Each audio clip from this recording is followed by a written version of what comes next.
Let us go to the next workout, and this workout is called as wordly.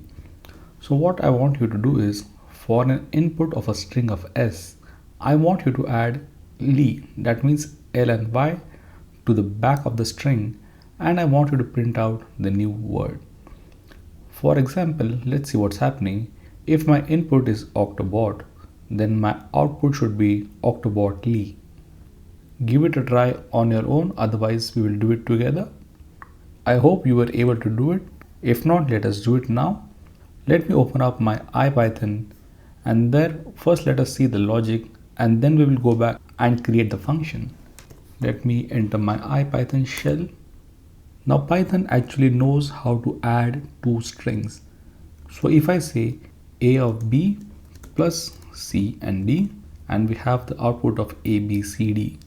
So similarly, if I say octobot plus of ly, we get the output of octobot li.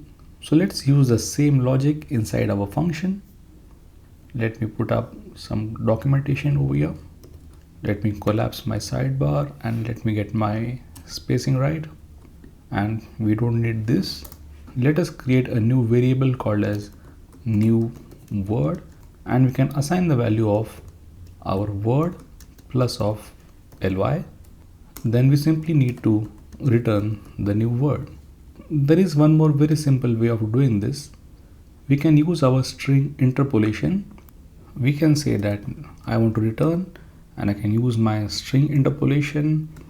Let me use my curly brackets, and I can say my word followed by ly.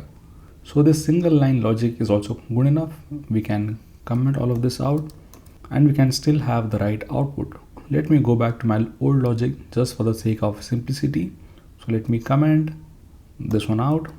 Let us go down and let us accept an input from the user. So we can say word is equal to my input, enter any word, and then we can say I simply want to print out the output of my function wordly, and let us pass the word to it.